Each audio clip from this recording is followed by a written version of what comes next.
Subscribe and download over 1 million code snippet including this tutorial from codegive.com, link in the description below. Sure, I'd be happy to help you with that.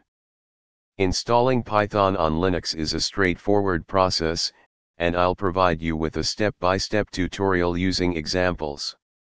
For this tutorial, I'll assume you're using a Debian-based distribution, like Ubuntu.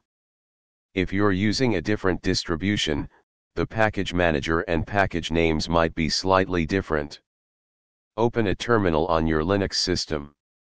You can usually find it in the Applications menu or use a keyboard shortcut like Ctrl Alt T. Before installing Python, it's a good idea to update the package lists to ensure you're getting the latest version. Run the following commands. Now, you can install Python. The most recent version might not be available in the default repositories, so you can install the Python 3 package, which is usually the latest stable version. Once the installation is complete, you can verify that Python is installed by checking its version. This should print the version of Python installed on your system. In some systems, the Python 3 command might not be set as the default Python interpreter. You can create a symbolic link to set it as the default.